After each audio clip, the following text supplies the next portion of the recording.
Once upon a time, in the age of the eternal cylinder, there lived a family of little creatures called the Trebhum. Trebhum are not the strongest, nor the fastest, and they do not have sharp teeth. They would make easy prey for the terrible force that came to their planet. But Trebhum are loyal and resourceful and very, very stubborn. It is with such a Trebhum that our story begins. One clever little creature born into a cruel world who would be instrumental in bringing prosperity to its kind.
"Run," something inside him said. "Run."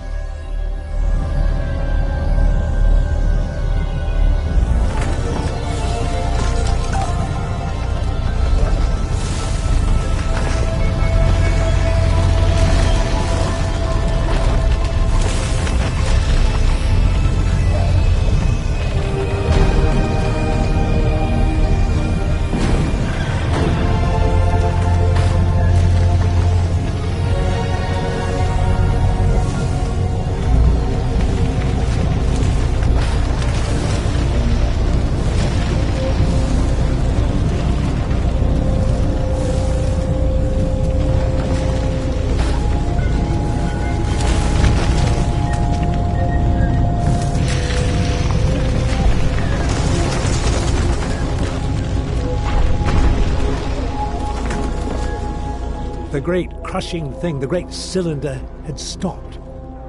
Perhaps it was safe here for a little while. How quickly it learned to use its legs and its trunk. But these things were not so much learned as they were remembered. Perhaps the little Trebhum thought they were a gift from the strange voice it heard in its mind. That too was a kind of memory.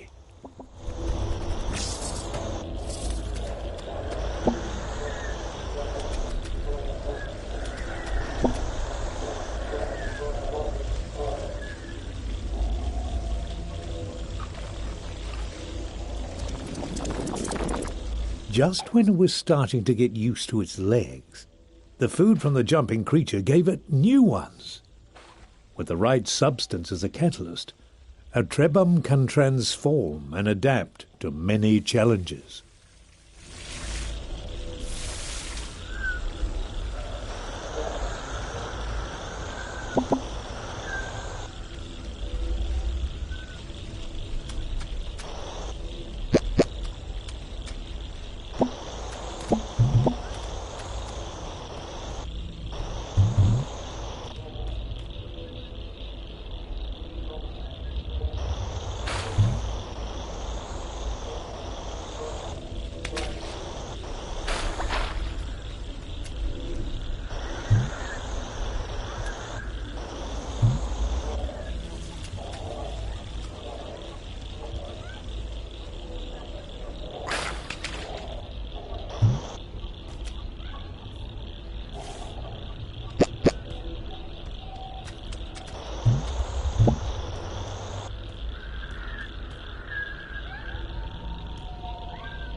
The Trebhum was drawn to a bright light, or perhaps to the creature next to it.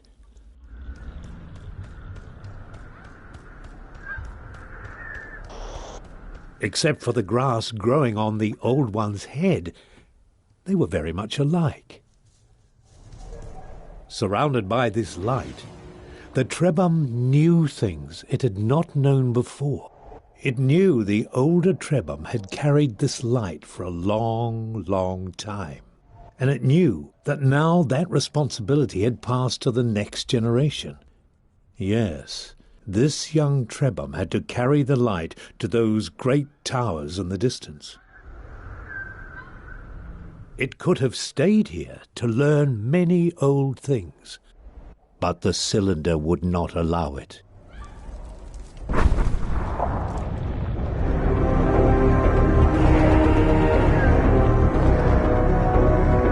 Run, the inner voice said, run!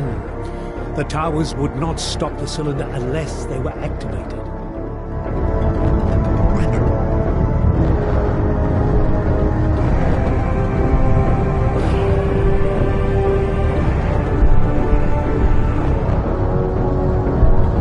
Quickly, the Trebhum had to step on the symbol or the cylinder would not be stopped.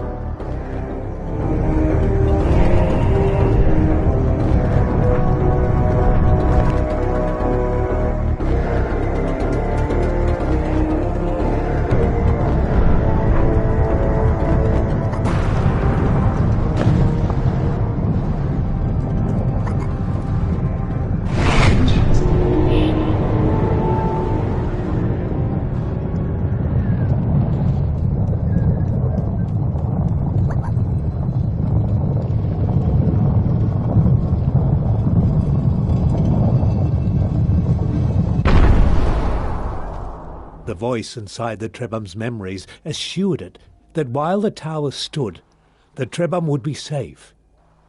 The power of the eternal cylinder was contained for now.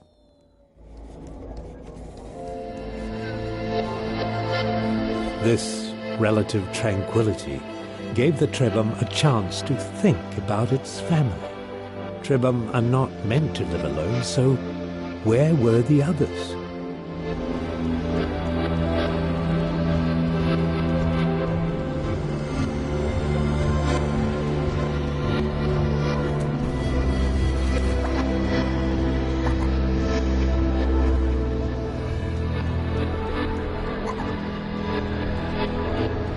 Our young friend had found an egg, a Trebhum egg, with one of his siblings inside.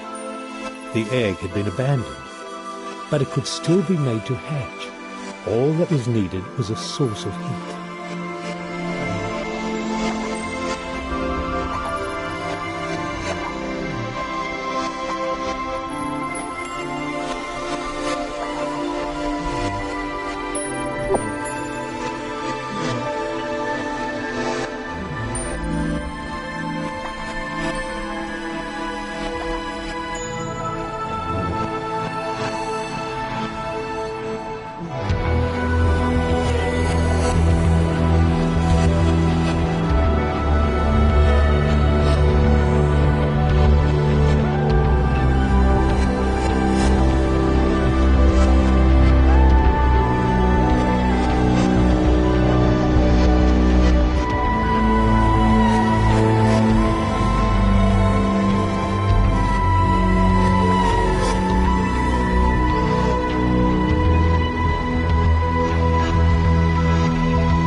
Finding another Trebhum was a cause for joy, but this new friend was not well. Deep inside the memories it had inherited, the Trebhum found the answer. To recover, its friend needed a very specific substance which appeared as glittering clusters of crystal dust. This dust was not natural. Only a great Trebhum could create it. And so it was on the achievements of previous generations that the newborn Trebhum would have to rely. Luckily, it seemed a wise and powerful Trebhum had passed through here some time ago.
This door had been built for Trebhum.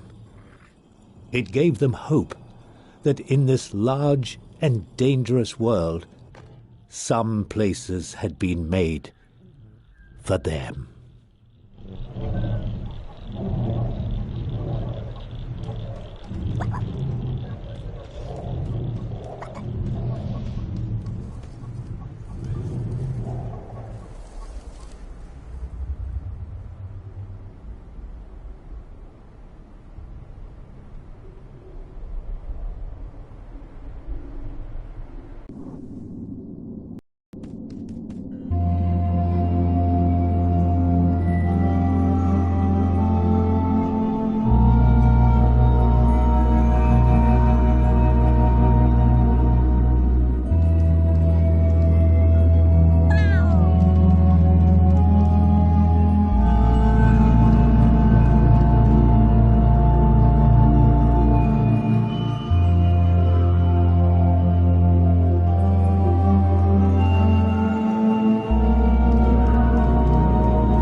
Somehow this ancient statue transferred knowledge to the Trebhum.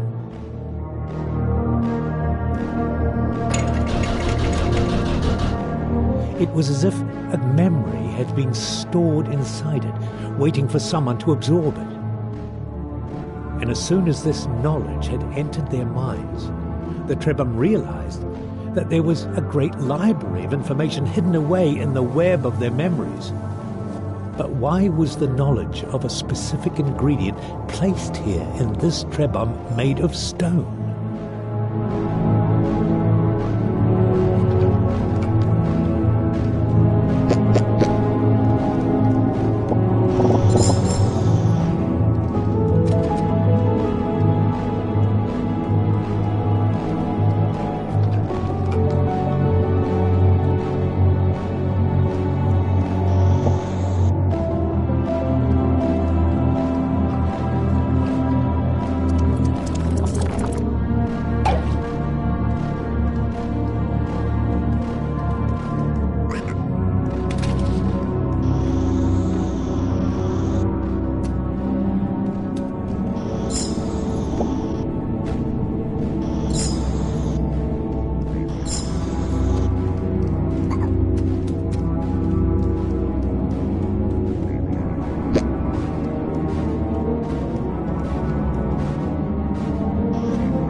Inside the cave, the Trebhum found a living elder.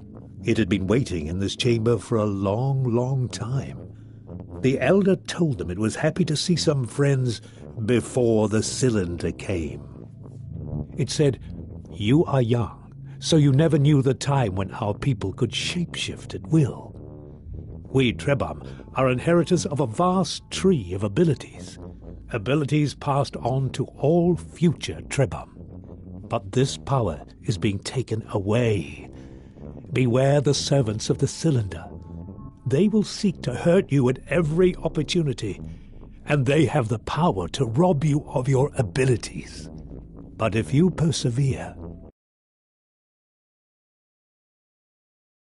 one day you will find a way to protect yourselves from their evil light. Farewell, my brave friends. I fear I am too old and tired to join you. May you find a way to prosper in this time of struggles."